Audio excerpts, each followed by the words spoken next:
What's going on, fam? How y'all doing on this installment of TSC Unleashed? Another great time, man. We've been waiting for this moment for some time. We've been waiting for this moment some time. We've gotten it. Of course, we're going to cover this on the Pelican Postgame Report later on today as we get more in depth on it. So it's good to see a lot of the family members chiming in on the live stream supporting this show, TSC Unleashed, which is pretty much what the sports coma used to be when we covered it all, baby, everything, all in one show. But since going, we niched it down some. But I appreciate the support a lot of the family members been giving us on the TSC Unleashed. Now I'm going to bring in my co-host on this endeavor. Uncle Mozzi is in the building. Uncle Mozzi, how you doing, sir? Uncle Mozzi, can you hear me? Okay, I don't think he can hear us, but we'll bring it in as soon as we can. So, but I appreciate the family members chiming in. Please hit the like button on this one as we continue to move forward. But I appreciate the family. Now, on this show, family, of course, we know Alvin Gentry is up out of here. We knew this was coming. Like I said, we're going to cover this more in depth in our Pelican show that's exclusively dedicated to the Pelicans, which is called the Pelican Postgame Report. You can find the link in the description section below, or you can just simply hit it in your YouTube search, and you'll find the Pelican Postgame Report there as well. Simply subscribe, and tonight we'll be firing up a show, maybe about an hour and a half, 2 hour show where we'll be breaking it down. We'll go over the list of candidates that the Pelicans could be looking at. We'll talk about all of the stuff moving forward, the news of what the roster could possibly look like. A lot of stuff behind it is also Zoe Ball could be an issue in that. I'm not too certain on the Zoe Ball thing just as yet, because it could have been a situation where he was disinterested because of Alvin Gentry's ridiculous dysfunction and trying to motivate the team. So I still think this kid has potential here. So we'll keep moving forward on this edition of the Pelican Postgame Report. We'll see if my Uncle Mozzi is available. Uncle Mozzi, can you hear me? Oh, you're on there, Uncle Mozzi. How you doing? Mozzi, can you hear me? All right, hold on. We'll get Uncle Mozzi get it together, man. We'll chime in a moment as he get it together. But we know that. Can you hear me, Mozzi? Okay, good. Okay, hold on for a second. All right, I got it now. Everything's good. We had it broken down. But big ups to the family members chiming in the live stream. Kevin, Torres Shepard Senior. Big ups to you, homie. Mr. Jerry, how you doing, family? Good to see you in the chat as well. Brian Pearson said, "Do you have the Pelican thing on YouTube?" Yes, sir. The Pelican Post Game Report on YouTube. The Pelican Post Game Report. The Pelican Post Game Report. Simply put it into the YouTube search engine, and the Pelican Post Game Report will pop up. Simply subscribe to the channel. We got over 90 pieces of content or more on there. And you can join that way. Like I said, we'll be doing it tonight. We'll even take calls on it. We'll get more in depth on the Pelican Post Game Report tonight. Big news here. Okay, no problem. Jerry said, "Sorry, I missed the live stream. I was out of pocket." That's all right. Well, you're back in pocket now. It's good to see you, my friend. Good to see you. All right. This is interesting, family. So what we're gonna do is I'm gonna share. Of course, we're gonna have a few pieces of things we're gonna share out there. Of course, Alvin Gentry is out of here, relieved of his duties. This couldn't come faster. This couldn't come faster for me, family. I'm telling you what, man. This couldn't come faster. They waited to Saturday and got him out of there. I knew it was coming because Chicago released their coach, and I said it's only a matter of time before the Pelicans get rid of them. And plus, it was an obvious rift growing between Gentry and Griffin. And the major question that we asked on the Pelican Post Game Report is that VP Griffin is not the GM of the team. Where is the GM? Where the hell is the GM? Of course, we know Trange and Langdon is the GM. And Griffin, we seeing way too much of him. We got a general manager. We need to let the general manager do his job. That's like Mickey Loomis standing out front of Sean Payton. That's like Loomis making all of the decisions out front of Sean Payton. That's just not how it's supposed to go, man. We got a GM here. We need to let him build a team, or at least fire him, and then you take over. We seeing too much of Griffin. But anyway, sidebar. Let's keep it going. All right. Gentry's relieved of his duties as of now. I mean, I'm big time happy with this. Mozzie, what's your thoughts on this, man?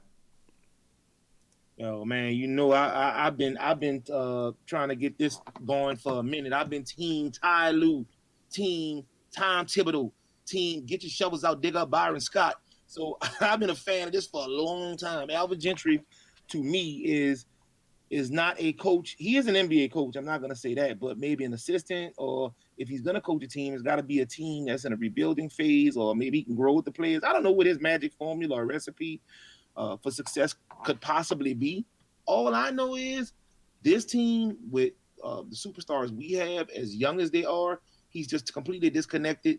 And I never saw him, especially when we got Zion and we got the young guys with Bi and we got Zoe and from LA. I just didn't see him as being that coach that could kind of reel all of that in. Because I mean, hey, for what it's worth, I understand that some of these coaches, like you look at Eric Spoelstra, you look at Ty Lue, you look at Mike Tom, you look at a lot of Mike Brown, you look at a lot of these coaches. It's like, okay, well, when they got all these superstars, this guy can't coach, or this guy doesn't even need to coach. Yeah, but to maintain sobriety in that locker room and on the court with those kind of personalities, it's really tough to tell somebody making $100 million as 25 years old what to do, if that makes sense to you. Hey, Mozzie, Uncle Mozzie, that make as much sense as putting sobriety in the same sentence with Elvin Gentry. But anyway, this is So but go ahead. that's tough, man. So obviously our choices. My first choice would be Ty Lue. I know everybody's probably on the Mark Jackson train, but I mean, I'm sure you could elaborate on that. Maybe not this podcast, but another one is that he's been blackballed from the NBA, and I just don't see a return, amicable return coming anytime soon. Surprised he got his a job as an announcer. To be honest with you, because generally when these people put you on their radar, you're done. Ask AB. You could ask. I mean, anybody that's been on any type of NBA, NFL, MLB, MLS radar. When they got you, they got you. And unfortunately for Mr. Jackson, they got him. So that's just my opinion. I'm not saying that's going to happen because I mean, obviously, every team is free to think and choose how they want to. But I mean, we've seen this time and time again. When you get blackballed or you get that black hand on you, it's over with. You could look at Colin Kaepernick. You could look at, I mean, you could look at anybody over the last 5 to 10 years. When you become an issue, they'll tolerate you until they don't have to anymore. And I think a lot of the climate on that is though changing though. To be it honest with is, you, it is, Uncle it Maz, is. I'm not going to because you have you have a lot of valid points right there. But I look the way I see it is that I think David Griffin obviously is the leader and control of this team, despite the fact that Tranger Langdon is most treated like a silent partner in this endeavor. I think the Pelicans are definitely a team that people would definitely want to come and coach for. Jasper Bowden, good to see your family, says, do you think it's going to be hard to get a coach to come here? The Pelicans are not the Saints. That's true, but there's a lot of potential here. This is a different team than what it was when Dale Demps was here suffocating it. A lot of people didn't have good relationships with Dale Demps. He wasn't seen as a guy that was trusted, and it just wasn't the case. Now the Pelicans do have star power. That's Zion Williamson. They have a very young all-star in Brandon Ingram. Lonzo Ball does have this year and a following year left on his contract. And then J.J. Redick is still here. Derek Favors is not. Drew Holiday is. So listen, there are pieces, a lot of pieces. This is not a bare bottom roster team, if you know what I mean. This team, the cupboards are not empty with the Pelicans. It's still a lot of groceries in the cupboard. You just need to when you just need to put a few pieces here that accentuate it. And the truth be told, maybe another piece here or there, perhaps could help this team go very far. They have tons of first round draft picks. The future is bright. They have several first round draft picks on the team. The guy overseas is doing really well. He's developed into a pretty nice 3D complement. So, like I said, I think the Pelicans are a very attractive team to a bunch of coaches. So, let's go. Let's kind of move in that direction, Uncle Mozzie. Let's go to the next question, which most people want to know about. What happens with Zoe Ball? I see GM Kev. He sent me something. Appreciate that. GM Kev emailed me something this morning about Zoe Ball. What do you think? What your thought process on Zoe Ball? Does he stay? Does he go? He got 2 years left on his contract. I think he stayed. Do the Pelicans move him? What do you think? What are you getting from your side? if I'm the Pels, I totally don't move him. Here's why. I don't move him because we don't have a point guard. We have a shooting guard that acted as a point guard for a very long time, and until we got Rondo, obviously. But I mean, over the year we had Rondo, but Drew is not a point guard. Drew is a shooting guard. So we don't need. I don't know what people are looking for out of Zoe. I mean, Zoe is a true point guard. We have a lot of scorers. We have depth on. I mean, so we don't need him to come out and score. We need him to make good decisions and be a floor general. We need him to be Chris Paul all over again. Um, I think he needs to improve his game a little bit more. Um, uh, uh, as far as especially on the defensive side, and maybe he can contribute. If I get 10 to 12 from him a night, I'm good. I don't need anything else. Really and truly, if I can get 8 to 10 with about 8 to 12 assists from him, I'm good. That's all we need. He's got to have it in his mind. I don't think he wants to go and play for any other team. He didn't have a great year, so he's not going to be a big catch for any other team. Why would I leave a team that has all of the makings of being a playoff, if not championship contender in the next 2 to 5 years, if we can get all the pieces in place? The only piece we need in place. Honestly, we got a bench. We got a great starting five. I think, in my opinion, the only piece we need is a coach. I think we had a coach we can make a really good run. LeBron's in year 17. He won't be there that long. Kawhi with the arthritic knees. So, I mean, the West is going to be wide open. San Antonio isn't the perennial powerhouse it used to be. After LeBron leaves LA within the next 2 to 3 years, 38, 39, that's going to be the wrap on him. Our team's still going to be just peaking at 30. Some of our players will still be in their mid-20s. I could never leave this situation at all. Zoe saw what it was in LA when he had to take a backseat to LeBron.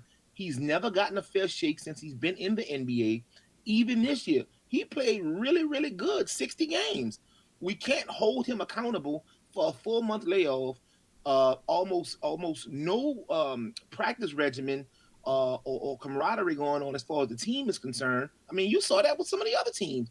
What were the Wizards like? 1-7. LA lost like 4 or 5 games. I mean, come on, man. You can't give. You got to give him a fair shake. You got to give him a good coach. You got to give him an entire 82 game season under a new after already playing with the new regime. Everybody's kind of gelling, and then we see where he is. This is almost asking yourself in 2013, 2012, where do we move Steph? What do we do with Steph? Because Steph was a really good player, but he wasn't what he is now. He was a good player, but he wasn't a star or an all-star until Mark Jackson got to Golden State. When Mark Jackson got to Golden State, Mark Jackson helped him cultivate his game and became he really fed the whole entire team. And what I see from the Pelicans right now, I see a 2013 Golden State budding team.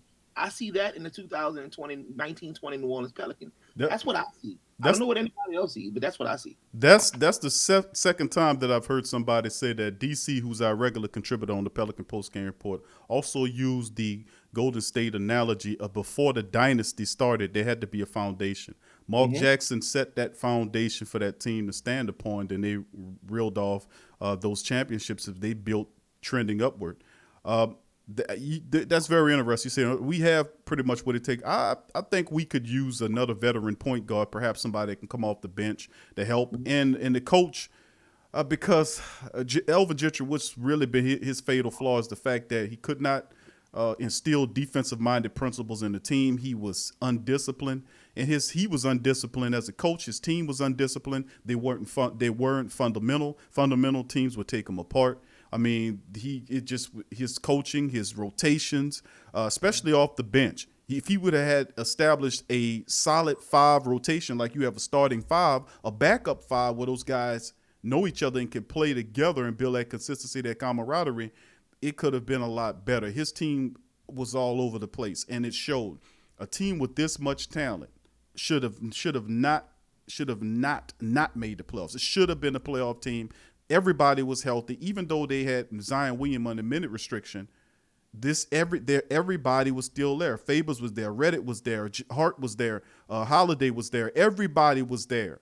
In the fact that he really screwed up big time, and I'm glad that this finally is over with, because this was the last piece that we've been covering on the Pelican Postgame Report for years about firing this man because he was a mistake from the get-go when Dale Demps fired Monty Williams, who went undefeated in the restart, by the way, with the Suns.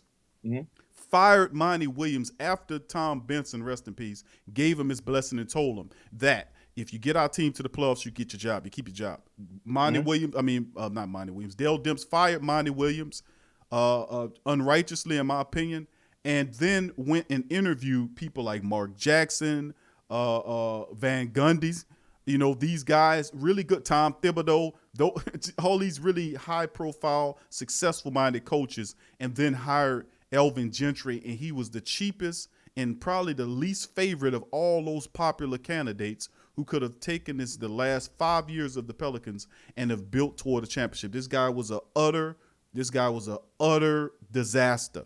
One winning season and 5 seasons with this team. They compounded their stupidry by stupidry. That's my word now. They compounded their stupidry by giving this guy a 2-year extension on the back of a losing season, which it was a terrible idea. I said it at the time. He did not deserve the job. They used excuse after excuse to justify his existence because he's a nice man. I'm pretty sure they got a lot of nice people around the Pelican administration, but it's about results, not necessarily about that.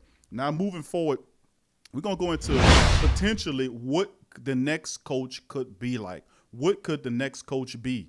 Who could it be? Now, right now, we just switch screens, and I have a slideshow of potential coaches. And like I said, most of these individuals that you see displayed on the screen, we're going to go into these guys because these are the free agent coaches that's available. And even though VP David Griffin and really the general manager, Trajan Langdon, has a pick, these are the guys that's available for the coaching position, and I'm pretty sure would be definitely interested in coaching a guy like Zion Williamson, Brandon Ingram. This team is not necessarily just a young team, Uncle Mozzi. This team is a core of really young players, but they have veterans there, not over the hill veterans, but really good glue guy veterans that are the young guys supposed to lean on these guys to take the team forward. So this is a really good mix of talent. Now, give me your top 3. You talked about Mark Jackson. Give me a top 3 in your opinion, which makes sense to the Pelicans. We got guys like Kenny Atkinson, who used to be the former Brooklyn Nets coach, who was pretty good. He was marched out there on a bad deal, I think. Of course, we talk about Mark Jackson, which is everybody's favorite, the majority of people favorite. Tyronn Lue is on the list. Becky Hammond is another interesting option, being that the Pelicans are a diverse organization. Becky Hammond could make sense as well because she knows the hell out of basketball. She is a savant when it comes to basketball, and the rest of these guys, Kidd and the rest. What's your top 3 and your favorite? Who do you like? Top 3, I'm definitely going to go, which I don't see it, obviously, but Mark Jackson at number 1. Number 2, I would have to go Ty Lue. And number 3, I don't know, man. I guess Kidd, maybe. I'd have to go Kidd. And the only reason I say this, okay, first of all, we got to find a fairly young. I would prefer you to have played basketball. I would prefer you to be fairly young, meaning 50 or under. 50 or over, I think, will be severely unrelatable to the players. Not to make it a race issue, but I think that bringing in an African-American coach in predominantly African-American city, an African-American organization, I think, or the young African-American males play for the team, I think that's paramount that we do that because that makes the team relatable to each other. The coach is the glue that brings all the components and pieces together. That is a game manager. That's all he is. These people have already made it here, so they're not talented. They don't not know what they're doing. As you pointed out, they just have to have their foundation and that leadership. I saw Pelicans games this year, especially in a bubble where it looked like they had 3 or 4 separate games going on because it was 3 or 4 separate teams that I saw on the floor. You had moments where Ingram would just have his own one-on-one game. You had moments where Zion was surrounded by 3 or 4 people. Nobody came to help him out. Everybody was just hanging around the wing or perimeter as though he could pass out of that. That's all coaching. I can honestly say I saw a something monstrous, like a 15-2 run, uh, uh, uh, uh, going against the Pelicans, and we didn't call one timeout at all. Period. Not to sort anything out, not to draw anything up, not to get some substitutions in. None of that. If it's not a free throw or a dead ball that he could, bring people in, he won't call a timeout. He didn't call timeouts. He didn't try to get the team together. He didn't bring them and rally them. He didn't do any of that. And all of those things make up it's the chemical makeup of a team, and that's when you get your chemistry, and that's when you get the balance in there. Because it's not like we don't have the talent. That's not the issue. The issue is we don't have the chemistry. We don't know who we are as a team. We don't know if we're a shooting team. We don't know if it's a inverse in to out team, like feed it to Zion and let everything else work out. We don't even have, and our two top players, Zion and Ingram, I don't even think they have played enough or have the leadership to have formed that bond of chemistry where they can play kind of seamlessly. It's almost like it's forced. It's like, okay, you do your thing for these 5 minutes, and I'm gonna go ahead and do my thing for the next 10 minutes, and then we're gonna switch up. It's not like, okay, I got your back, you got my back. Let's play as a team, and then we'll bring everybody else's game up because our tandem is so prolific and unstoppable. It instills confidence in everybody on the team. Because you got to remember, everybody, we got a bunch of young guys. We need a coach that can come in and get with his players and get his players to do just that. And that's how I see it. Well, I mean, there are several really quality candidates out there, and this is the perfect time to look for a head coach, in my opinion.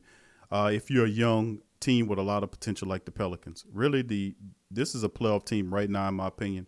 The reason why they didn't ascend was obviously because this joke of a coach that we had. Now, he's a good assistant, but some people do not deserve the right to be a head coach. Alvin Gentry is one of those guys. He had several opportunities to be a head coach. It didn't work out then. He was a guy that the team took on with a career losing record. I do not hire coaches with career losing records. That is not a good look. There are too many successful candidates out there for me to be looking at guys with losing records. But I think, in my opinion, from following the Pelicans and going over it, I think the best candidate for this job is Mark Jackson. Whether they're looking at him or not, I don't know. Behind Mark Jackson, I like Jason Kidd. Whether now there are issues with both these men. Number one is you made mention of the fact that you feel Mark Jackson is blackballed. There were several opportunities Mark Jackson was interested in. The Pelicans job originally, when Anthony Davis was here, was one with him and Jeff Van Gundy was interested. They were willing to come out of the commentator booth and take on the job to coach Anthony Davis. So, I mean, with that being said, I still like Mark Jackson. I just want to know if Tranger Langdon and David Griffin will look in his direction. Another coach that I like a lot is, like I said, Jason Kidd. Jason Kidd has the respect of a guy who's done it at that level, and of course, Mark Jackson have. They're my top two picks because these guys are natural born basketball leaders. They're good men and they're natural born basketball leaders. Mark Jackson played over 18, 19 years in the NBA. He was a point guard on really good teams. He ran the team. He is a basketball genius. He knows But that. it's just blackballed. It'll never happen. I don't know about that though, Five. And I got where you're coming from on that. I'm just saying, from my take is that he's a guy that gained that respect. He can teach. He the one that helped with the major emphasis in increasing Steph Curry's game to understand how to be a real point guard. I'm saying if he's the choice, he can do the same thing with a guy like Lonzo Ball. Jason Kidd, the same way. Over 16, 17 plus years of NBA experience at the point guard level, defensive minded, dish the ball, could score. Him and Mark Jackson are so similar, it's ridiculous. But that's why I like these guys. The issues with Jason Kidd is the fact that I don't think the Lakers let him get away. Lawrence Frank is the coach there, but the only reason that Jason Kidd is not there because Jason Kidd had a little issue when he was with his former team, and they didn't want to bring him into the Lakers as the top man. But everybody and his mama know that he's a guy that they're grooming to take over the job once Lawrence Frank his contract is up or he's removed. We know that. So I don't know if the Lakers let Jason Kidd go. That's another thing. The third coach I like, a lot of people not really talking about this coach, is that I do like David Fizdale. I like David Fizdale because David Fizdale is a tough, smart coach. It didn't work out in New York with him because New York, the owner is a moron. The owner is an idiot. The owner is a fool. He's a schmuck. He's all that. He's just a simpleton. So I mean that nobody works out there, and I don't know if Thibodeau will either. I don't think he probably will because the owner is the problem there. So David Fisdale did really good work in Miami. He was with Memphis. He did really well. I didn't like how they treated him in Memphis, but I like his coaching style. Another really smart dude. I'm not too high on Tyronn Lue. I'm not really that Tyrone. Really? I'm not high on Tyronn Lue, and I'm gonna tell you something. Another coach Mm. that I like that a lot of people not talking about is Becky Hammond. I like Becky Hammond. She's tough. She's smart. She commands, and she knows how to talk to people. She knows what she's doing. And it will be the Pelicans as an organization since they got rid of Demps, and then we have a female owner of the team, the first female owner in pro basketball. Why would you not have the first female head coach in the pros in Becky Hammond? She could really be that first time. She is really intelligent. Plus, she's under the tutelage of one of the greatest coaches that ever coached the game in Greg Popovich. So all of those great things, she had an opportunity to soak all that game up, plus her regular skill. She could really be that person. You got people like Swim Cash on this team. I mean, the Pelicans are showing you that they're an incredibly diverse team. Woman, a female owner, female head coach first time. If you hadn't heard that, we telling it to you first. And then, of course, behind Becky, if they don't look at Becky, Dave Jager is another guy that I like a lot. Dave Jager, the former Memphis Grizzlies coach who was with Sacramento. He had a pretty poor outing in Sacramento, but I like Dave Jager. I like how his style is, his ferocity. He knows how to teach defense, and I think that's something that the Pelicans need. They're offensively gifted already. We need to focus on helping the defense become really as solid so that the defense spurs the offense. That's what we need. Antonio Daniels, who was the color man on many of the podcast on the broadcast, would advocate that. And then behind Jaeger, Kenny Atkinson, was a former Brooklyn Nets coach, is a really intelligent dude. He was a really good coach in college. He's a disciplinarian. Doesn't have a lot of the rings or whatnot, but he is a schematic guy that's very balanced. He's very serious, and I think that he's an X and O man that can really help this team take it to the next level. A lot of these coaches I named are discipline-minded people, and they have defense on their minds a little higher than offense because they teach the defense spurs the offense. That's my point on that. That's my top list. What you think about that? I mean, I can't argue with you. I mean, those selections are good. It's just, everything has to be taken into account. This is a totally different landscape, a totally different climate, and like you have a bunch of players 25 and under. I don't think that I don't think people understand the gravity of that. I don't think people understand how important it is, especially with these young kids. These guys are barely. I mean, these guys they're grown men, yeah, but they still a lot of these people, a lot of these guys, especially when you couple them with the money, a lot of these guys are not glued together as they need to be upstairs. That's where a coach comes into play, in my opinion. So when I'm looking for a coach, I'm looking for a coach that can manage egos. I'm looking for a coach that can give us a personality. I'm looking for a coach because the players obviously aren't going to do it. So we need a coach to give us an identity. We need a coach that's going to come in and say, okay, this is the way things are going to be done. This is it. All of the foolishness, all of the games, all of the complaints and the one-on-ones. And I mean, in my opinion, I think that when the Lakers made the trade, when Ingram and Zoe and Hart and all came, to the first 2 or 3 months of the season, to me, up to Christmas, it looked as though they were still kind of salty about being traded to New Orleans. That's just the way I looked at it. And obviously, Bi came around November, December. He started really coming on, and that's when he made his big push to become an All Star. You know, he was a late All Star. They voted him in as a late All Star, but it wasn't like he couldn't have done that from the onset in October. I don't really know what took so long to flip the switch. I don't know if it was because Zion was hurt. I don't know if because he felt kind of played because of the trade. I don't know, but when I look at coaches, again, I gotta say Tyronn Lue did a remarkable job in Cleveland, especially with all the diverse personalities. And I mean, another guy that we didn't even put in this, which I don't think the Lakers will let him go either. I mean, Golden State will let him go either. Is is Mike Brown. I don't know about Mike Brown. I'm not a Mike Brown guy, man. I would go with I mean, if you made the choice, say Q, pick between your coach Mike Brown and Al Gentry. I would pick Al Gentry before I pick Mike Brown. No No, I disrespect, could not Alvin Gentry. no No, no. disrespect. And I would put Ty. Listen, I would put Tyron. I would pick Tyron Lue over Mike Brown. I just think that Mike Brown was a benefit of what LeBron James did. He would never be able to duplicate that success nowhere else. And then he didn't have the same sticking power. He's sort of a goof. You know what I'm saying? He's seen as like kind of a goof, and he's kind of what's the word? Kind of, I don't want to say a comedian or kind of silly-ish or whatever, but he's seen as kind of a goof and a guy that benefited from LeBron because he has a very good record as a head coach. But why is he still an assistant? You know what I'm saying? When there are a lot more experienced guys that's holding these head coaching jobs. So how much of that success Mike Brown, was able to achieve in Cleveland was because of him versus LeBron. I mean, if you were coaching the Cleveland Cavaliers with LeBron and there, you was gonna get a lot of wins there. So I don't know if it's so much Mike Brown versus it is LeBron being on your team. That's all I'm saying. Out of 8 seasons, he only had 2 seasons that would be considered losing seasons. That's all I'm saying. But was Really, LeBron there when those losing seasons were?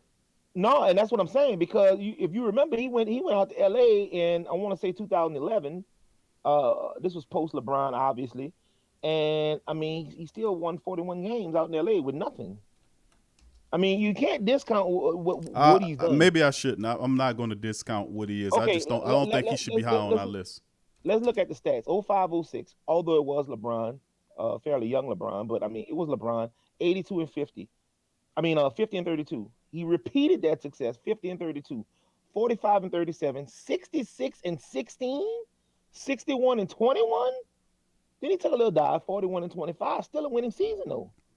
Well, that you're making a point. 6 years with even if we expound the years that he had with LeBron, he won almost 500 games there. 492, and he had 492. No, actually, I'm sorry, 300 games. Out of 492 games, he won over 300 games, 305, and lost 187. That's a 62% winning percentage. You can't discount that. No, you can't. Playoff record was good, but you had LeBron a lot of that. When he left and went to LA, he coached 71 games and he was 42 and 29, which is just above 59%. So that's not bad for a coach, and I'm not going to discount him. I guess you could put Brown on the list, but with all these other guys on the list as well, what do you think about Jeff Van Gundy? If Van Gundy, I like. What if he says I want to? I like Jeff Van Stan, but here's the thing, right? You can't just go grab a guy, and this is a conversation you and I have all the time. Remember, I used to get on you all the time about the name brand players versus the non-name brand players. You know what you told me? You said, Ray, it's all about the fit. So, I mean, we can sit and debate and have these miracle dream drafts. Mark Jackson, I'm gonna just tell you now, the sports coma fan, just forget about that. The dude is not. He will never coach in the NBA again. The only way he will coach in the NBA again is if it's on some what's the word I'm looking for? Sympathy. Like, okay, the climate has changed. We got the whole BLM movement going on. Everybody's super sensitive. So, okay, Mark, come on in. I mean, you got to see, CBS just canceled arguably one of the better shows they had on the network that it was aired on because he didn't even really make the anti-Semitic mark. But a couple people started barking, and that was it. Similarly, Mark Jackson made a comment that got him blackballed. I won't repeat it, but he made a comment that got him blackballed from Golden State, which gave Steve Kerr all the credit for a team he put together. Mark Jackson has been available for what, 7, 8 years, 6, 7, 8 years. But he's not interested in the teams that he doesn't just jump up for every opening. Like a David Fizdale who's looking to get back in the NBA. That's not what he does. He looks for certain opportunities and certain fits where he can operate in. And the truth be told, I don't see him as blackballed because if he was truly blackballed, he would never been able to get on ABC. I mean, come on now. Hey, and I understand what you're saying. I do, but and maybe they'll just sweep it under the rug and forget it. I just don't see that happening. And I mean, at this point, I'll take any of the candidates that we just mentioned, the aforementioned candidates. I'll take any one of those over Alvin Gentry, where we just left. So I just want people to be objective about it, and I don't want people to think that okay, well, I'm not going. Mike Brown had LeBron, Mike Brown's this, Mike Brown's that. We got to make the same argument for both Eric Spoelstra and Ty Lue. But we can't discredit these guys because we want to make LeBron be the floor general, captain, coach, GM, everything, as it sits with the team. These guys had to control that. That's not an easy job.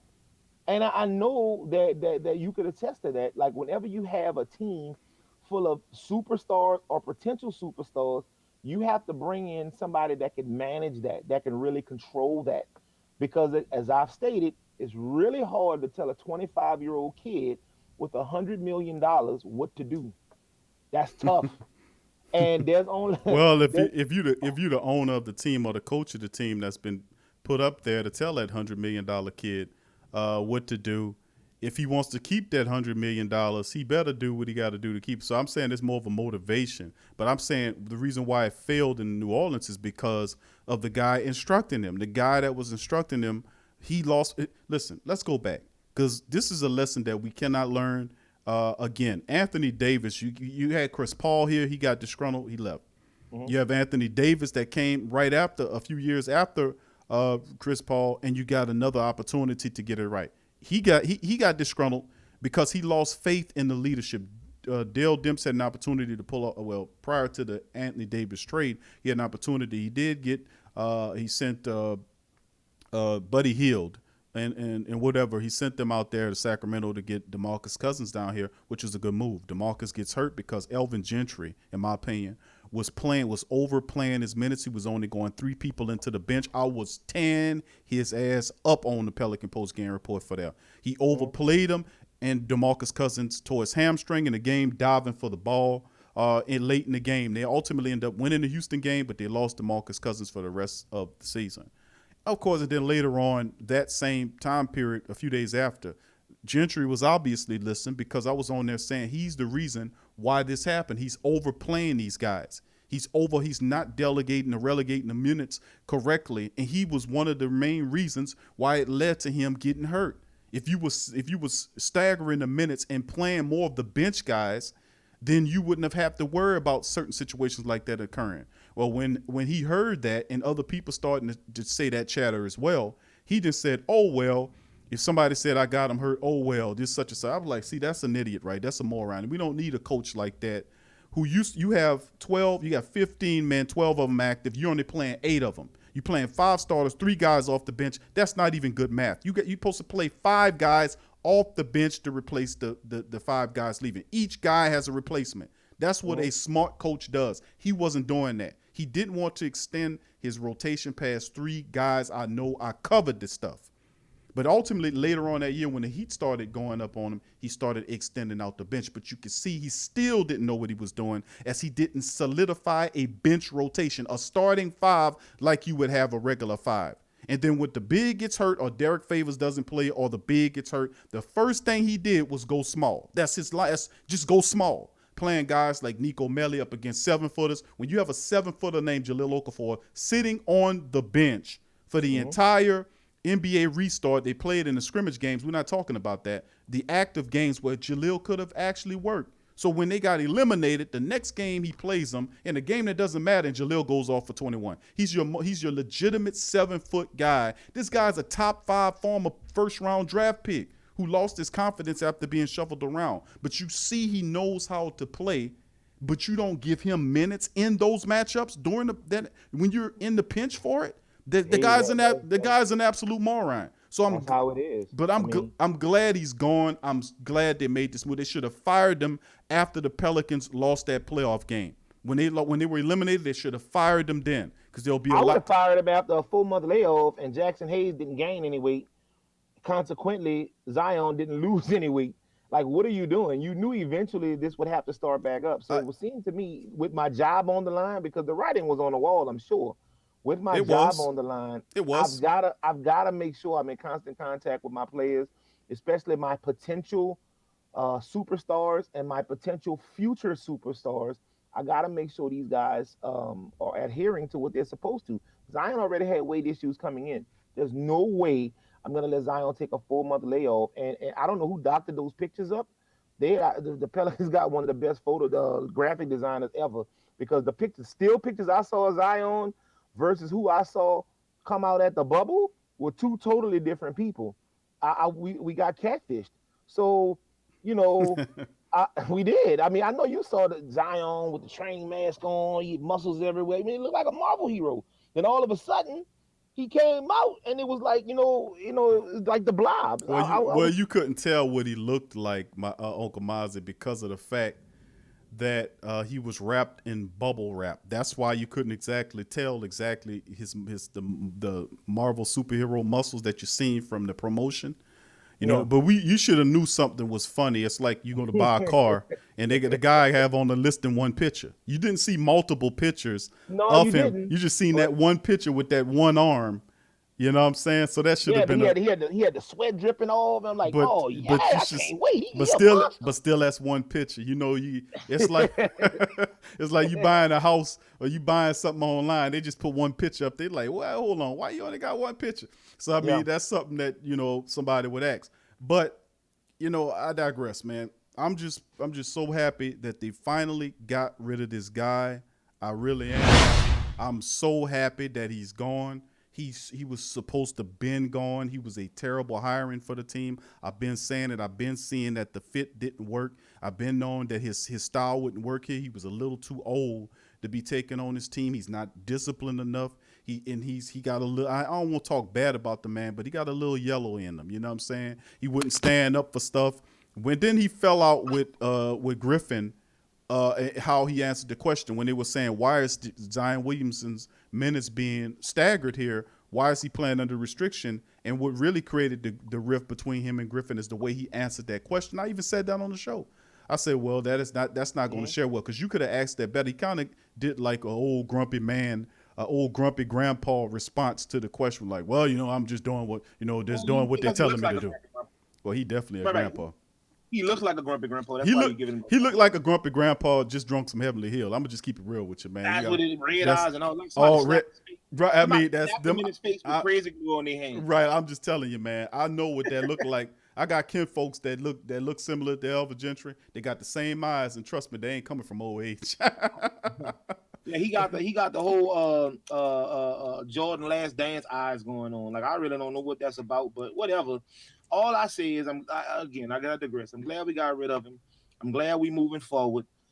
We gotta stop with the Mark Jackson stuff. That's not gonna happen. We know that's not gonna happen. So at best, I see Ty Lue, I see Mike Brown, I see maybe Jason Kidd. And Jason Kidd, I don't think he'd be bad as a coach, but to me, Jason Kidd, even as a player, he brought a lot of controversy in every locker room he was in. He was kind of a pain in the ass to play with. So it would seem and stand for reason that he'd be a pain in the ass to play for, if well, that makes sense to you. just to add on that, you hold your thought for a second, Mozzie, because just to add on to that, when you said that, it sparked this in my head about him, that he had the scenario when he was with Brooklyn there. He did really well, fell out of Brooklyn because he wants to advance fast, which means, he wants to advance very fast. When he went to Milwaukee, they promised him a little advance and he got there. It didn't work out. He did okay there, but it didn't work out the way he was when he was with the Nets. Then ultimately, everybody knows Jason Kidd is a really good place. He does have that jerk gene in him. I've heard that before. But, some of the greats are the really good. Part of them is jerk. A lot of people said that about Michael Jordan, that he was a jerk and a chump to play, and you just didn't have those personable traits, a winner that. So a lot of people say that about the late great Kobe Bryant, that he had a little of that in him. So a lot of people would say you have to have just a little of that in you if you want to win. You can't always be their friend. Sometimes you got to know when to jump in there and get on them, because you to keep it, to stay disciplined. So I'm just throwing that out there with you. Please finish your thought. Well, I mean, I understand that, but again, the climate from 1995, 1996, 2020 is totally different. These young guys coming out that's playing now, they got loose leaf skin. It's ultra thin. They can't take any kind of criticism, ridicule, any of that. So when you look at it from from that light or that perspective, it's like, okay, we again going back to being able to relate to the players and relate to the whole organization is paramount in 2020, because everything is about being politically correct. Everything's about not hurting feelings. Everything's about not crushing ego.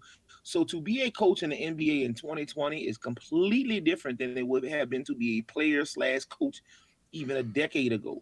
Because, again, I'll say this again. But man, I need to get this on a shirt. We'll get with Teespring. We get this on a shirt. It's hard to tell a 25-year-old with $100 million what to do. So understanding that, we've got to find a coach that could get those guys to kind of conform sneakily. It's got to be without them really knowing it, and he can't insult them. He can't take the Jordan approach and yell at them and get all in their face, because especially when you look at like Ball and Ingram, and maybe not so much Zion because he's kind of pleasant, but when you look at these other guys, they already look like they emotional wrecks and want to fold and just want to crumble into your hands when you talk stupid to them, or you get out the way with them, or you talk kind of loud. You never know. Gentry didn't do any of that. He didn't get out the way with him, and from where I'm sitting, He it did. almost looked as he was being puppeteered by the higher ups, and he did everything they said. And at the end, he was the scapegoat. If I knew I was getting fired, Zion would have been playing 40 minutes a game. I'm gonna just be honest with you. I'm Well, getting fired anyway. I might as well try to win. I he can't take it home with he me. he knew going He knew going into it. he We knew all knew he that if knew he didn't make the yeah playoffs, that he it was was gonna be all for his fired. head. Right. That So yeah. for him to enter the bubble and not play Zion and not be proactive, man, dude, that's your career. And I can promise you, you won't get enough. There are too many good coaches It's over available. for him. He won't get another It's head a wrap coaching for job. him. He He can a go done down to the deal. college ranks, Hmm. maybe high school, but as far as his NBA career coaching, that's dead. It's over with. That's over with. Yeah, no It's doubt over about with. it. No doubt about No it. doubt. He'll pop up at Golden State again, where he come from. He'll catch on a job there and go back there and become an assistant and sit on another man's team and Right. help He him gonna win. He'll grab do that. coffee and change the channel when it needs to be changed and microwave the pizza rolls. He'll do all of that. But as far as being a head coach, that's just not gonna happen That's at a all. I'm done sorry. deal. Done deal. Done deal. Done deal. Done I deal. think we got the pieces in place. We got a stable owner, because for a while you're looking at Tom Benson. Tom Benson had health issues. He was going. Him and Gail were going back and forth with Rita and the son, and it was just a lot of stuff going on with that organization. Really, from 2010 until really this year, we were kind of up in the air on everything. We lost two superstars. The ownership bailed out on us. The NBA owned us for a while. We finally got Tom. Tom got sick. The kids say Gail was trying to steal a team. So I mean, we just been a franchise in turn. I'm surprised the Saints have been able to win as much as they've been able to win, given the climate of that whole Gail, Tom, Rita, Benson love triangle they had going on there for a while.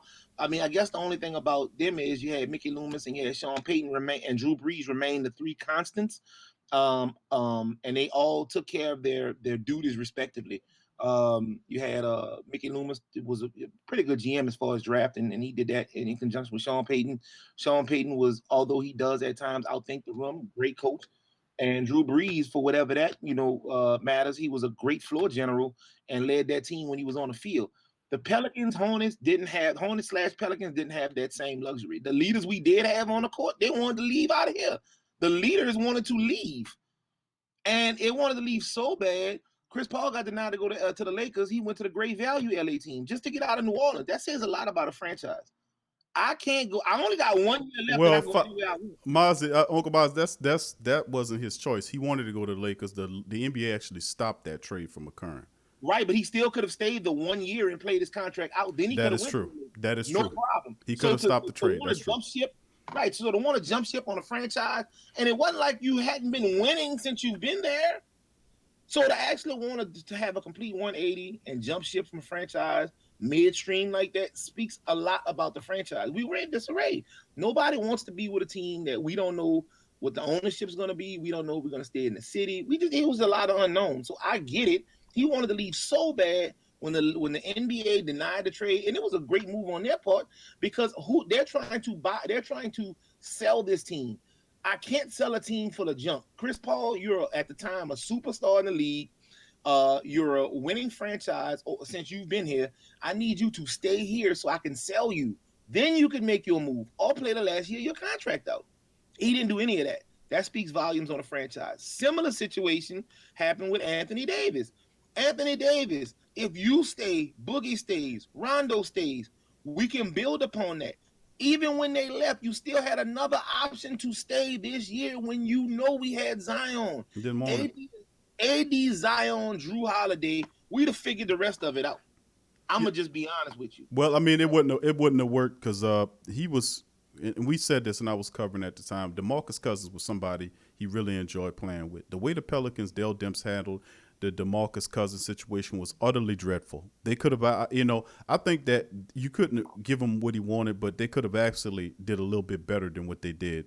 Dale Demps was, and the thing was, DeMarcus Cousins speaks about it. He called Dale Demps a liar, how the situation went down. And even Kendrick Perkins, who's on ABC ESPN, talked about Dale Demps in a similar situation where he lied to him and he got on there and called Dale Demps a liar. He says he's a liar, he's not to be trusted. And Magic Johnson even went on there and talked about it when after Anthony Davis wanted and demanded to trade to leave the Pelicans, Magic Johnson, who was the general manager of the Lakers at the time before the guy they have now, he was the one that put this trade together, offering him because Demps told him he wanted multiple first-round draft picks, and Magic Johnson gave him multiple first-round draft picks. He offered them everything that David Griffin got from the Lakers, including Kyle Kuzma. Magic was ready to give up Kyle Kuzma as a part of it. Dale Demps said he'll get back to him. Dale Demps then leaked the trade out to the media, and that basically destroyed the Lakers.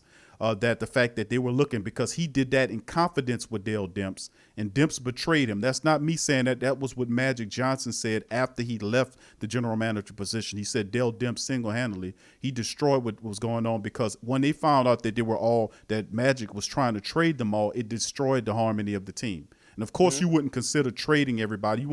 He didn't want all those guys to know. But that just shows you what kind of cretin and chump and a piece of garbage that Dale Demps was. So I'm glad, when they fired him, that was a big move. They should have fired Alvin Gentry, because anything attached to Dale Demps, including when he picked that handpicked Alvin Gentry as his coach. Remember, Monty Williams wasn't selected by Dale Demps. Monty Williams was brought in from the previous general manager, who name escapes me. It's the guy, I think he's the general manager of the Detroit Pistons right now.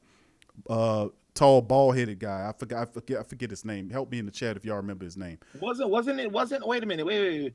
If I'm not mistaken, wasn't Mickey Loomis still acting GM at the time? Cause I remember at one time. It wasn't that. I don't. The team wasn't owned by Benson at that time. Okay. The team was this team was still owned by the guy that brought him over. Well, the NBA had got it after he just walked away from it.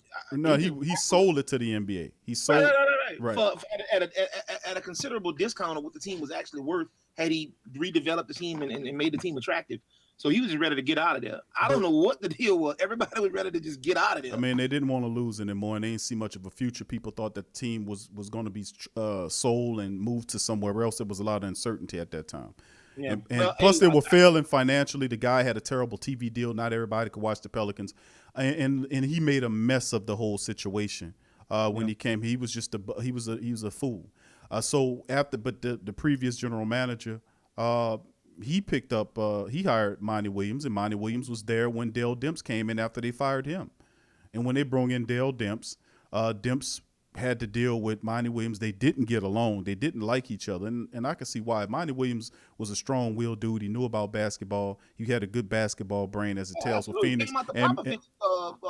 Thank you. But so did Dale Demps. Dale Demps had some experience at an executive level at the San Antonio organization with R.C. Buford. But it didn't show in his job with the Pelicans. He was totally an idiot. He was totally a moron and a schmuck. So when it came, different jobs though, a GM and a coach is that's true. That's true. And even the Pelicans tried to help him later on. The Hornets and Pelicans tried to help him when they made the name change. Even brought in the guy that used to be a GM, Ferry, with the Cleveland Cavaliers and the Atlanta Hawks, and was basically let go of because of the smear he said about Luol Deng. So he was brought on as a special assistant to help this dumbass navigate the rough waters of being a general manager. Still didn't work. So when he had an opportunity to trade Anthony Davis for all of those pieces, the Lakers, he blew the whistle on it, leaked it, destroyed the Lakers, and Magic Johnson came out on him. So that just goes to show you what kind of piece of garbage this guy was. And when he got fired, he should have took his coach with him. Griffin should have wiped the slate clean. Even though you like Griffin, he should have wiped the slate clean. All the trash goes out on Tuesdays and Fridays. Okay. We don't wait for it. We taking it all out. I'm not gonna leave a bag, like, you know what I'm saying? Like, I got a bag upstairs. We don't take the trash out in the kitchen. It's all gotta go. If not, we have to wait till Friday, right? Yeah, and then it stank up your house too. And it stank up your house right till Friday. So I gotta wait an additional 3 days to take the rest of the trash out when it could have went out Tuesday. I don't know. Anyway. Okay, we got two questions from the chat here. I was about to tell you, got 2 questions. Which one are you gonna do? I was looking at the one from Jasper Bowden. He wants to know, do you see any situation where the Pels move on from Drew Holiday? Okay, you want to take that one? Whatever, I'll take. I mean, go. Well, we could both answer. Don't make a difference. You go. You go ahead and answer first, Uncle Mozzi. All right. Well, cool. I don't think they move Holiday. I think that Drew is proven himself to be a substantially stable enough player, especially with this roster, especially with the leadership needed. Considering all of your guys, the majority of your guys are 25 and under. I think that he's too good of a player. He's too good of a leader to be expelled from the team. There's a lot more trash that we could expel from the team besides Drew Holiday. And it's not like we're hurting for more talent. The talent that we need, we can definitely get out of free agency or potentially through the draft. Our core guys of 4 or 5 or 6 guys are really, really solid. Whether you want to talk about Lonzo's just got to kind of clear the cobwebs out his head, but I mean, this is a kid that's going anywhere in the NBA and start. He'll never come off the bench. So you're looking at Lonzo, you're looking at Holiday, you're looking at Zion, you're looking at Riddick, you're looking at Ingram. I mean, so your core guys are really, really good. You don't need to really add too many more pieces that you're expecting mega production out of. Our biggest flaw has been at the coaching position. So that's where we have to kind of resolve that. When we bring my man Ty Lue in, that's what we're gonna do. And you'll see us at least get to the Western Conference Finals here in the next 2-3 seasons. We'll be ready to. LeBron will be gone. Kawhi's knees will have him, playing less and less minutes. Steph and Clay will be on, the back end of their rise. So I mean, I can definitely see a scenario in the next 2, 3, 4 seasons where the Pels come in if we keep all our parts and just change. I think even at the GM level, that's great. The ownership is great. We got great players. We got a really good GM. We're just super deficient at the coach. Also, as one of the other family members said, they need to fire all the medical staff and nutritionists for not locking Zion in a room and putting him on some of that Dick Gregory. Listen, what I can tell you is when it comes down to the medical question, I think we have one of the best trainers. Remember, we picked up the man from Phoenix who helped resurge careers like Grant Hill, Shaquille O'Neal, several other really high pro. This guy is your head coach. So it's not the Oshner staff. Don't get it twisted. This guy is a really good trainer. And we just need to just kind of work with him here. And just if you span back this past season, we didn't have to deal with too many issues injury-wise. Think about it. We're not thinking about it because we had that several-month layoff there where we kind of separated it. But Zion Williamson was handled with kid gloves from the jump. And I think it was overdone in the last several games of the NBA restart. I think it was overdone. You didn't have to do that. Uncle Mozzi had several months of him being non-active. He wasn't doing anything. If you can't get healed within that period of time and you ain't have any surgery and you just, such and such, and you're doing minimal stuff to run around, and then you have an opportunity to get back in the restart where you get hitting weights and running again. He shouldn't have been on the 15-minute restriction. I think that was really ridiculous. But DC also said, and I contribute on the Pelican post-game report, that he believed that was Griffin throwing a little sabotage sauce in there on Alvin Gentry. I don't know if I agree with that, but that's just his opinion on the matter as well. I can see that. Okay, so that's the thing that I'm looking at. Now, as far as the question that was just asked about, is the decision about Drew Holiday. Yeah, there's a scenario where Drew Holiday could be traded. It really is. I don't think he should go anywhere because I agree with you in part that. I think we just need a coach who knows how to teach defense. Drew Holiday is a perfect two-way guard for this team. At first, his contract was a bit astronomical for me, but I like how he fits with this team. I love his defense. I love the fact that he's a good third option. You don't want him to be the second. You don't want him to be the first. You don't want him to handle the ball because he is totally just too irresponsible with the ball. He turns the ball over way too much. So we don't want him handling the ball that much. But as a third option on your offense, I love Drew Holiday. He's Absolutely. terrific. Absolutely. Brandon Ingram and Zion Williamson in the last several games of the restart when they played together, they were absolutely wonderful. This was really prior to that. You seen Ingram trying to make a name for himself, trying to be the leader of the team. It was almost like he took it personable that you had Zion Williamson, who was already ordained the face of the team when Ingram was here. So he felt the disrespect of being traded. He felt the disrespect of coming to a team and saying that he's the star of the team. So Ingram took that on his back. It was motivation. He became an all-star for the very first time. So he reached that. So, but when you seen him playing the last two games before of the season, before the season went out, they looked really good playing off of each other. They looked really good. So I think Ingram finally put his ego to the side, because I think that you hit the nail on the head. He got offended because people were looking at Zion as the face. But my friend, you had two back-to-back disastrous seasons in LA, and we got a kid that's arguably the biggest generational talent to come out of into the draft since LeBron James. You can't be offended. You just got to perform. Right. But that's the thing, though. It's a part of it's a celebrity league as well. He came with a massive following, like a LeBron James came with a massive following. LeBron came into the basketball world with millions of followers, fans following him, supporting him. That's major. And a big boost for any team that knows that, picking up a guy like Zion Williamson who had a following already. So when he came in with a celebrity edge to him, and knowing that he can ball, plus his game translates to the excitement because he's a big guy, runs the floor, tearing the basket down when he dunking the ball, plays with force and power. He's a brutish player, but also worked on the 3-point shot. So he's a very enticing and explosive and dynamic player. Ingram has this Tracy McGrady-esque quality to him. He has the lazy eyes like a McGrady. He's a lazy eye assassin, the nonchalant Marshawn Lattimore personality. That, with a good back. Right, you know what I'm saying? So that's what type of person he is, and I just love these two young guys. Of course, they're going to re-up with Ingram, but I would stick with Drew Holiday here. We just need to, in my personal opinion, besides getting the right coach, we need a point guard, a veteran point guard who perhaps can come off the bench or start in certain games depending on what's needed. To have Drew, I still keep Zoe Ball there because listen, Zoe Ball hasn't had the proper coaching. If you had a coach like a Mark Jackson or a Jason Kidd who knows the point guard position, can speak directly to this kid and get him where he's supposed to be. He knows how to distribute the ball. He knows how to now. And people saying, "Well, he gave up on him in the NBA restart." Alvin Gentry is a bum. Okay, I hate to put it out there. I know they got a lot of Pelican people that listen to the show. I'm not being too. He is a bum, man. He's been a bum. His record indicates he's a bum. He hasn't done a good job of motivating these men to win these games, and they know they couldn't lose that many games to win it. With his job on the line, he's still with the seat literally scorching his ass.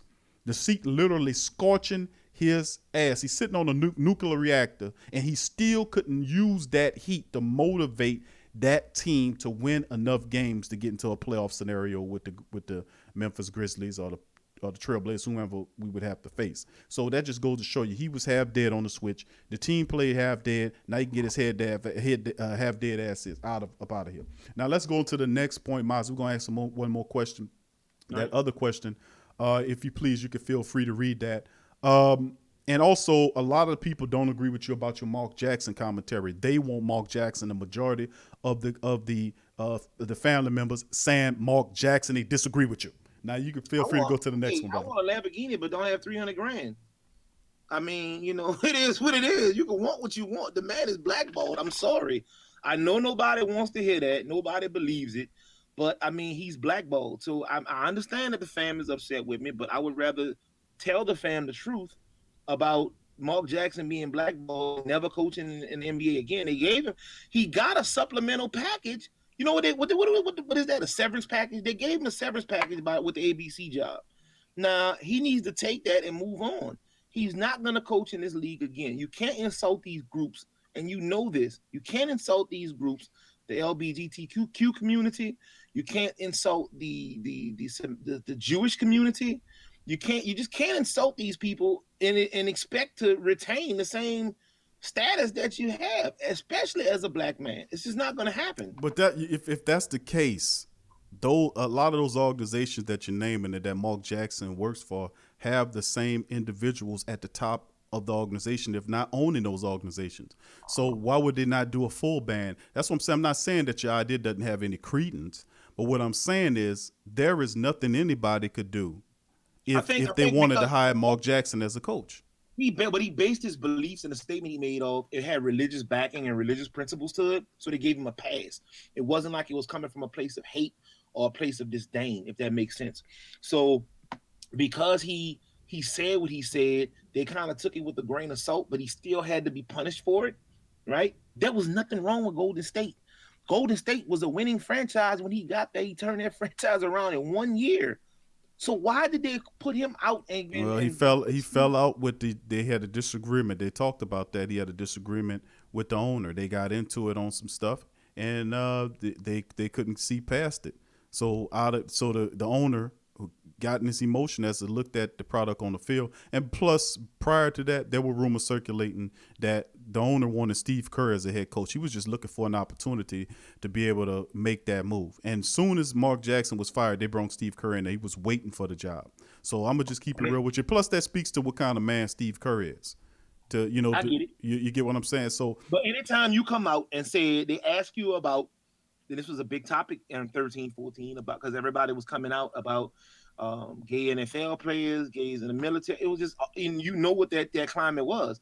And for him to come out at that time, and maybe they forgive him, but for him to come out in 13, 14, whenever it was, and they asked him about it in the middle of a heated controversy where several professional athletes came out as their sexual preference being gay, and his response to that was, "Not in my locker room." Come on, man. I mean, I don't see a scenario where they let him back in the NBA at the level he was at previously. He's already in the NBA. He's a commentator on a major network. That's the severance package. I'm just saying, Maz, I get what you're saying, but let's just agree to disagree on that. I'm thinking that if Gail Benson, who owns the team, wants Mark Jackson, she can have Mark Jackson. It's not like a ban. You would say like what happened with Kareem Abdul-Jabbar or something like that. This guy is he's still attached to the NBA, and if anybody wanted to sign him, ain't a damn thing none of them other people can or anybody else can do about hiring whoever you want to hire. So, I mean, he said he apologized for it. Get over it. Let's move forward, man. People make mistakes. People say dumb stuff. People say stuff that hurt people's feelings all the time. We do it to each other, family members. So, the only thing you can say, you can't retract it. You can't take it back because the past is the past. All you can do is apologize for it genuinely, and then hope they accept your apology. If they don't accept your apology, that's on them. You've apologized. That's all you can do. So I agree, but I mean, traditionally speaking, it's like Kevin been getting on me all. Kevin is. I'm trying to get to that, man. I'm trying to get to you. I'm trying to tell you, man, that Kevin been getting me all broadcast long. But listen, he said if AB can smack a lady and still get workouts, Mark Jackson get a job. Yeah, but listen, when you start, that's a lady. When you start talking about some of these groups and these genres of people, it's a whole different situation. I don't see how it is, Mozzie, because if he's smacking a lady, that ties to the Me Too movement, and that is the groups that you're talking about. So it's the same thing. I'm saying it's not exactly what that it's made out to be. A lot of this stuff happens behind the scenes, and it depends on who you're affixed to and who you are in league with. Because if you are tied to some of these groups and you're in a positive vantage point, they will stand up for you. They won't ride on you. Versus somebody they might not like, and they might take it as an opportunity to go after them. But I want to keep it basketball. This is really good dialogue, by the way. But I want to be. It's awesome. But I want Kevin to know that just remember that Colin Kaepernick is better than Gardner Minshew. Now we can move on.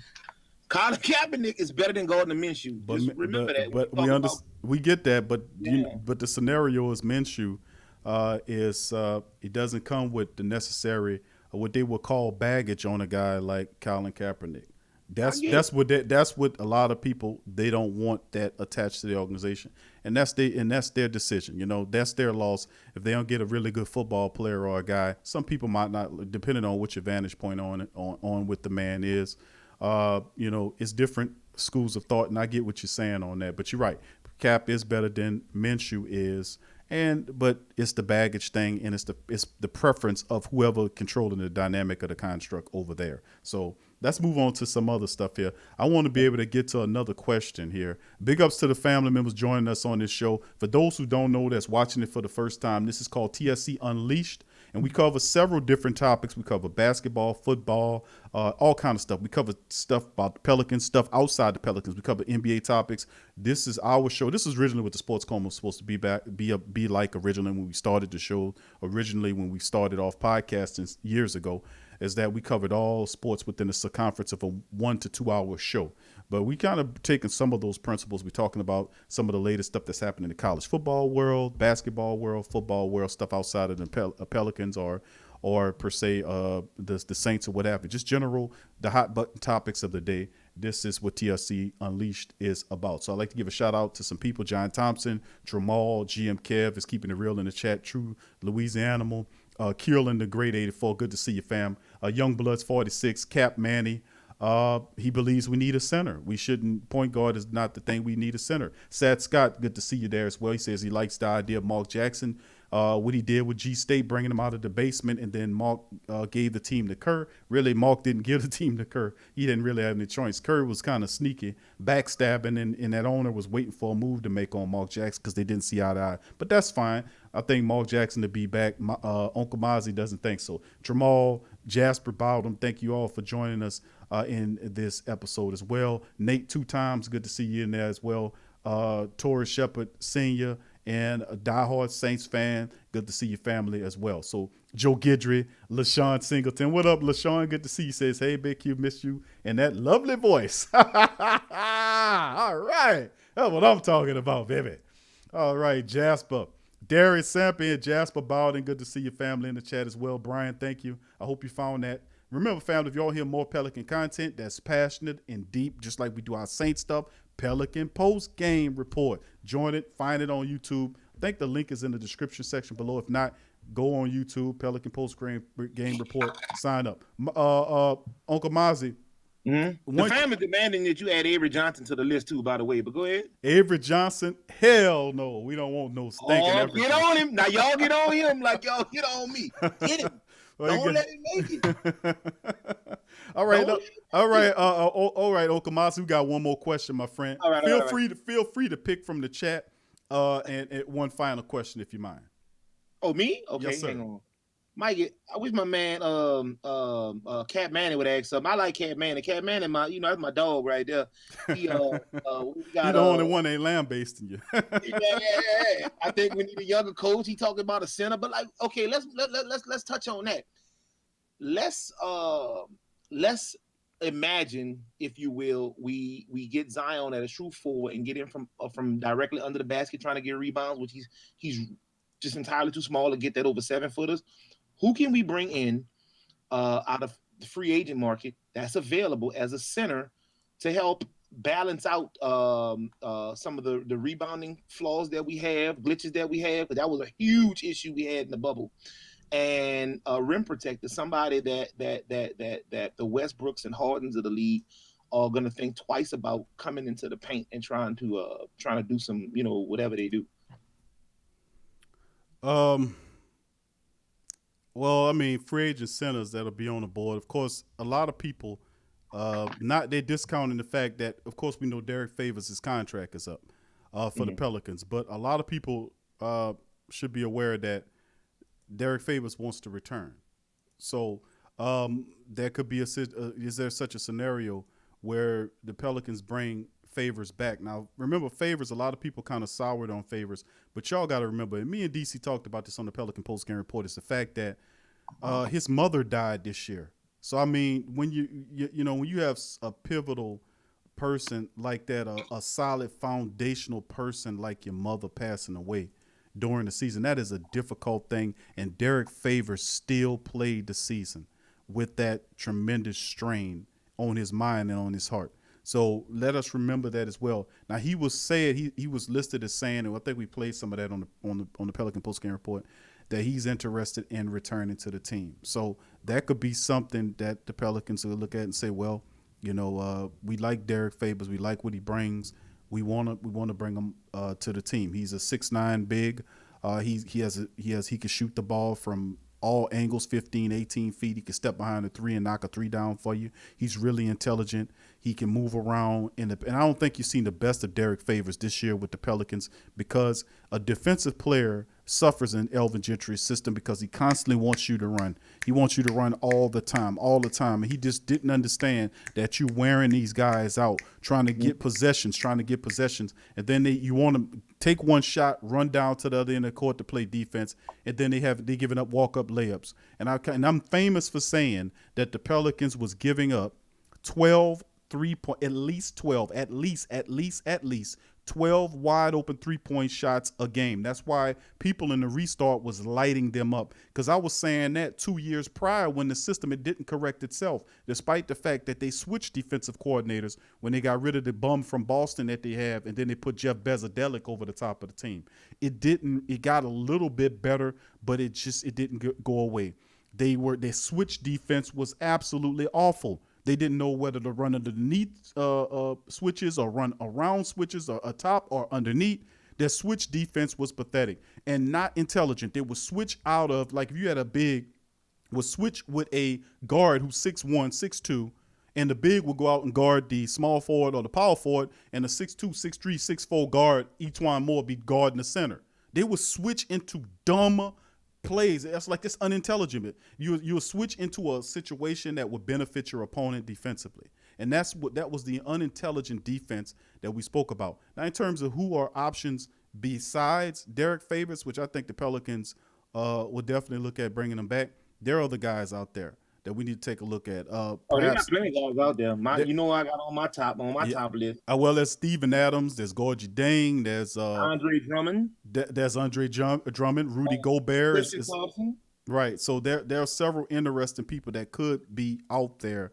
I just don't know if the Pelicans go away from that. And of course, Jackson Hayes is there as well.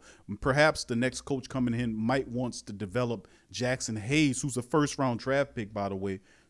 Get him, put a little bit more meat on his bones, or perhaps get him ready. What about Jahlil Okafor, who was making bottom basement money with the Pelicans in the 2 years that he was being there? If the Pelicans hadn't signed Jahlil Okafor, he would have been in China playing. Just to let you know, he turned down China to stay with the Pelicans for a really cheap deal. So do you go after Jahlil Okafor, who won't cost you an arm and a leg, who knows the system, who's a legit 7-footer, who can score, whose defense gotten better? That's my spiel on it. My top two are going to be Andre Drummond and Whiteside. That's definitely who I would shoot for, because we don't necessarily need a scoring center, which Drummond obviously gonna get you about 16, 17 a game. He's also gonna get you about 13, 14 rebounds a game. That's something that we need. We're not getting that kind of production. Not even, we can put every center we have in the game at the same time and wouldn't get that kind of output. Hassan Whiteside, a legit 7-footer, gonna get you another 12, 13, 14 rebounds a game. We'll get you another 15 points a game. Favors is not giving us that kind of output. It's not giving us that kind of output at all.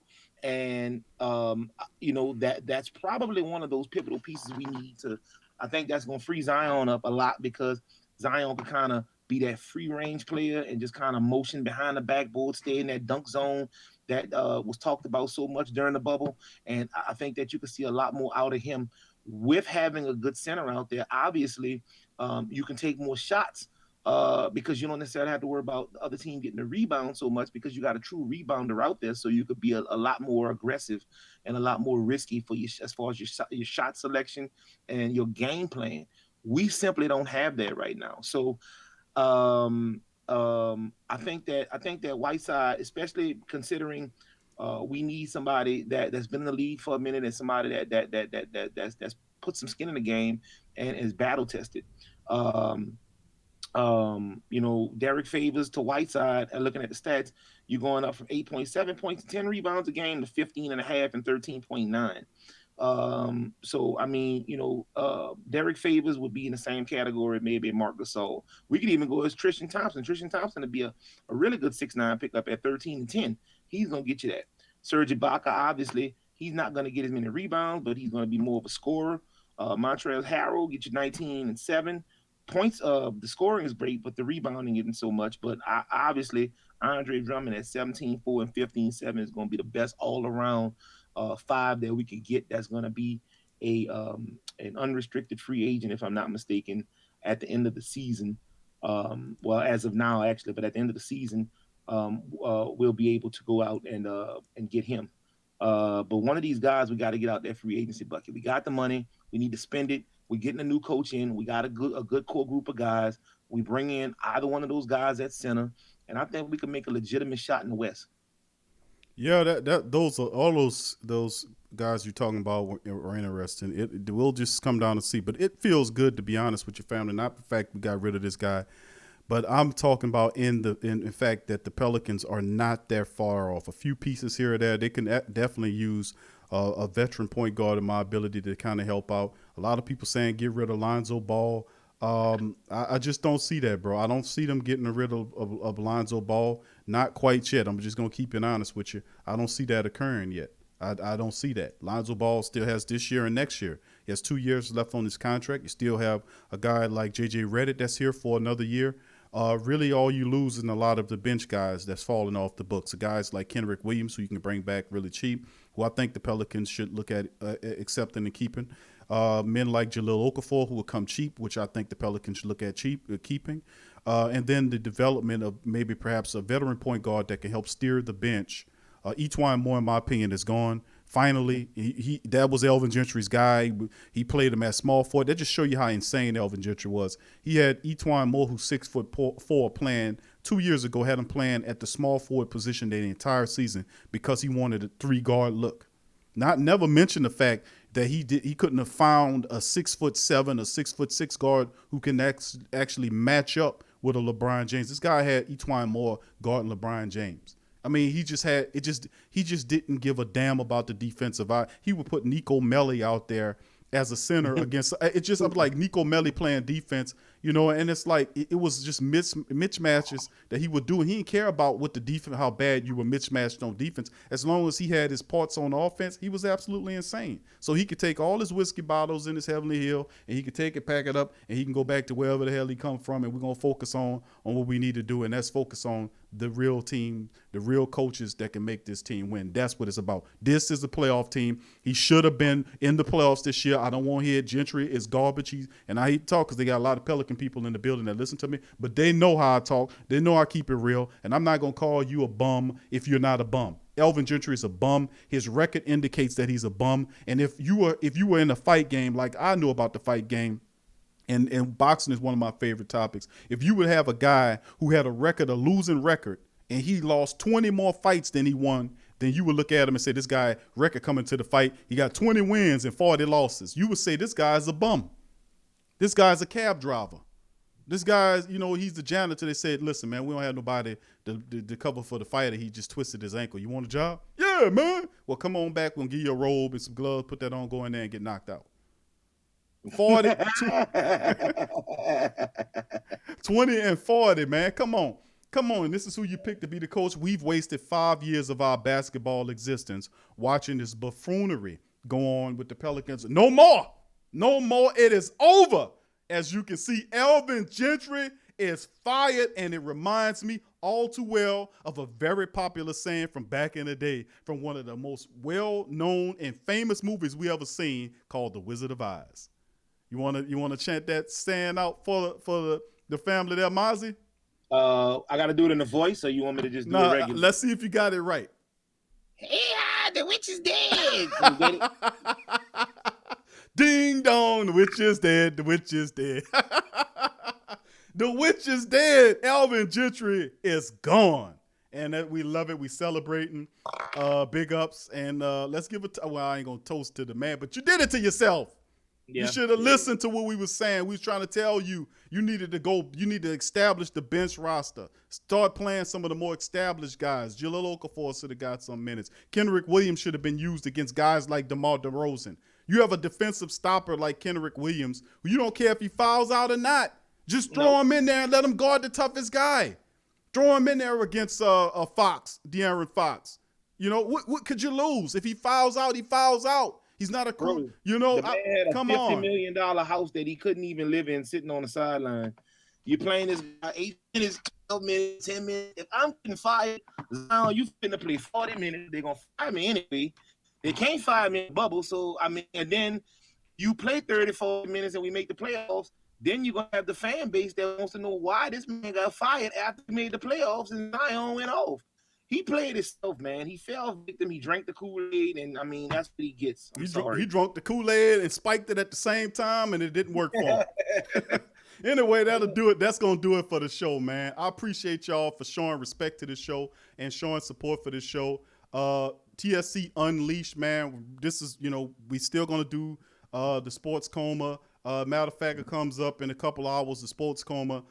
Saturday Saint Talk. We still doing our show. We just adding this extra thing in here just for the family members. Beta testing to see how you guys are liking it.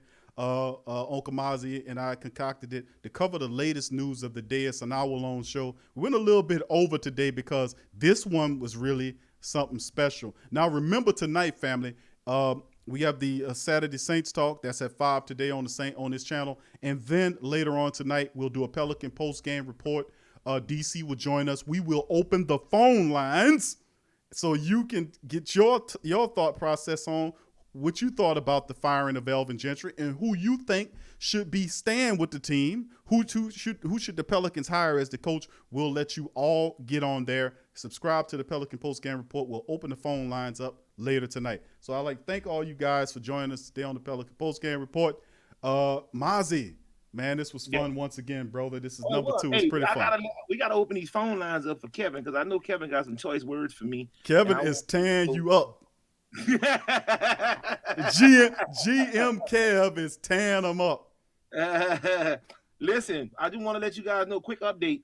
Portland is up with 9:33 to go in the third quarter. They're up 65-58 on Memphis. As we all know, they win that one game. They'll be playing the Lakers, I think Tuesday. I think they play them on Monday or Tuesday. I think Tuesday. If they could beat Memphis this one game and don't have to play them anymore, that'd be a pretty good look. And I guess D-Lil could continue his onslaught. But that remains to be seen. But it is on TV right now, fam, if y'all want to go watch it or whatever. 65-58 is the most current score, Portland up by 7, 9:33 to go in the third.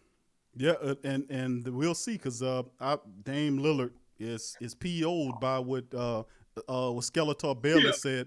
Yeah. And Skeletor Bayless. And so the bottom line is now if that 1-8 meeting looks really good with Dame Lillard taking on LeBron and them Lakers, I tell you what, man, that could be interesting. But that'll do it for the show. That'll be a show for another day that we'll cover. We'll cover it all here on TSC Unleashed. So I'd like to thank all the family members for joining us today. Much love to you and Yearn. Please hit the like button, family. Please show some support by taking the links and sharing them in your social media feed as well. So we appreciate y'all for joining. From me and Mozzi, peace, and we'll see you later. Peace.